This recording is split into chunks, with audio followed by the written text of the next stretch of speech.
Love the author, love the writing, but this category is soft or difficult to break out. This one's a little harder to overcome because there's truth in this response. You could, in theory, wait out the trend, but that can take a long time to pass. One of my favorite bombs to drop ever about my career is that I passed on The Girl with the Dragon Tattoo by Stieg Larsson. That's a totally true story, and here is the context. I was working at Simon & Schuster as an assistant editor, and part of my job was reviewing what's called submissions, essentially proposals and manuscripts that literary agents would send to my boss, who was a senior editor. Mind you, she was more senior than me, but that was her title too, senior editor. Reviewing submissions is part of your job as a more junior editor and even as an editorial assistant, because you get to learn by doing. Now, mind you, most editors still read their own submissions, especially when their submissions come from top agents. But this is how younger editors learn. At the time, the editor I worked for specialized in fiction, particularly thrillers and mysteries. Even though I've never really liked or read many of these books, I had to learn the standards of the genre as well as the subsets. Here's a quick town to my favorite place, and I hope yours, Tangent Town. My boss at the time tended to acquire what's known as contemporary mysteries, usually with female leads, so think of an author like Janet Ivanovich, and psychological thrillers. So Girl on the Train is a great example of this, Gone Girl as well. So when The Girl with the Dragon Tattoo came in, I knew right away, only reading a few pages, that this book was going to be too violent for her taste. I wrote a quick assessment, which is called a reader's report, and a few days later, when she read the sample we had been sent, she agreed. We rejected that book, which became a best-selling series for another publisher. I'm sharing this story to shed light on why rejections can feel really personal, but usually aren't personal at all. I mean, I didn't certainly have anything against Stieg Larsson, then or now, right? I want you to know that industry insiders like me also know that rejections can come with a lot of bullshit. So in today's episode, I'm going to share some advice on when you, as an author, should pay attention to rejections and when you can blow them off like someone who still thinks that Taylor Swift can't sing. Also, bonus points if you get the reference. Okay, so let's start with when rejections do matter and when you need to pay attention to them. Let's say you reach out to literary agents or your proposal gets sent to publishers or even me, and everyone says generally the same thing. Maybe what you're hearing is you have a good idea, but you need a bigger platform. This is the most common rejection authors get because, as we discussed in many episodes before, authors being able to sell the book is just as important, if not more so, than the idea. Check out previous episodes if you don't know what I'm talking about, because I feel like I'm mentioning this in basically every episode. It's that important. Another rejection you might get is something that goes along the lines of love the author, love the writing, but this category is quote unquote soft or quote unquote difficult to break out.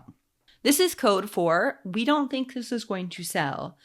Most frequently, this happens in response to a memoir, but it can also happen with the prescriptive how-to nonfiction my team and I work on, especially when a particular category gets really crowded, right? Like DEI and anti-racism in 2020 and 2021, or menopause, peri, and hormonal health today. So the last rejection that you actually need to pay attention to is when everyone is saying the same thing, no matter what that thing is. So last year I worked with a client whose proposal got the same rejection from every publishing house. The responses from editors were some version of, we don't see how this book idea is tied to his author platform, which was a big deal because this client had one of the largest author platforms I'd ever worked with. He had celebrity connections, he had speaking engagements, he had brand deals, he even had a freaking TV show. But the editors were right. The book idea he wanted to pursue was not connected to his platform, and though it definitely could have been in the future, and it was certainly adjacent, there was zero evidence that his audience would relate to this particular idea and buy the book. So his proposal got rejected, despite having a big platform. Okay, so that's a great example of everyone's telling you the same thing. As an author, how do you respond to rejections like this? Let's walk through each example. We're going to rewind it back and play it forward. So let's go through the first one. Good idea, but you need a bigger platform. This is within your control to change. You need to build a bigger author platform. Simple as that. The second rejection I talked about. Love the author, love the writing, but this category is soft or difficult to break out. This one's a little harder to overcome because there's truth in this response. You could, in theory, wait out the trend, but that can take a long time to pass. Think decades, think years, not years, months. When you get this level of response, you may want to consider hybrid or self-publishing where the sales numbers aren't as big of a concern. And lastly, when everyone is saying the same thing, no matter what that thing is, you get to choose. You actually get to choose for all of this, but you especially get to choose here.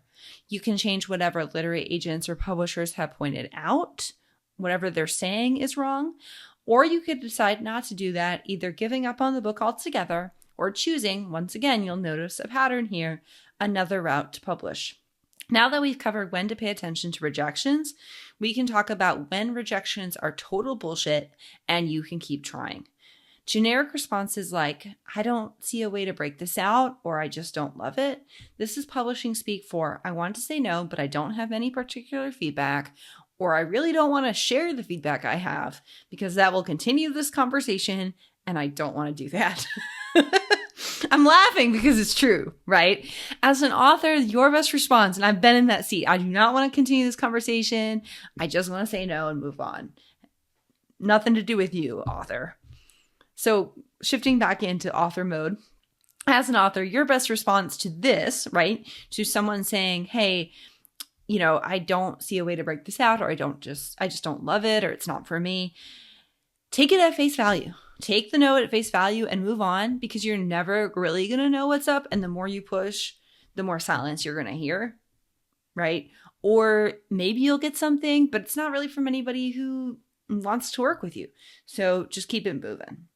So another rejection that you can straight up ignore is, I couldn't get support in-house. What this means is that the editor loved the project, but couldn't get her bosses to agree. Once again, this is not about you. It's not really about the project. So you can also move the F on with the hopes that someone else will either get that support or actually not need it to make a deal. Another rejection that you can ignore is, we want an MD or enter another credential to write about this. Once again, this isn't about you. It's not about your credibility as an expert. Honestly, sometimes this can be a cop-out. Other times, an editor is being real, but either way, it's not about you, so move on. And lastly, you could ignore any advice you get when it is clear that the literary agent or editor didn't get your book or want to take your book in a direction that you disagree with. To me, this is the easiest rejection to handle because it's not about you at all. They just didn't get it. Some people think Taylor Swift still can't sing, and I respectfully disagree. We can move on knowing that our belief in ourselves is more than enough. Okay, so to quickly recap, there are some rejections you ought to pay attention to. You really want to pay attention to when you're getting the same feedback, especially when that's related to your author platform. If everyone's telling you your author platform isn't big enough, it's probably not big enough. You also want to notice if multiple people are saying that the category or shelf you're writing in is too crowded or soft, because that means your own expectations might need to shift. And you have my permission to dismiss rejections wholesale when they feel generic, when they feel out of touch with your book, or are straight up bullshit, because it's likely that you're not getting the whole truth. In any circumstance, know that these rejections are not personal. Publishing is a business, and so everyone involved, from literary agents to editors to leadership within the publishing houses, are making business decisions. My team and I are making business decisions. That's it. That's all. For what it's worth, rejections happen to everybody. Just look at Stieg.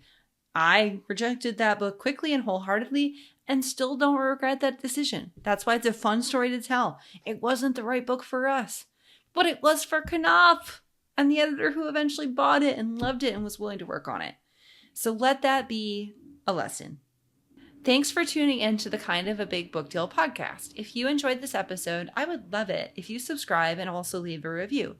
Not only is it good for my ego and annoying for my enemies, but it also helps more entrepreneurs like yourselves find the podcast. Also, I'm pretty sure it is good karma, so I'll see you next time.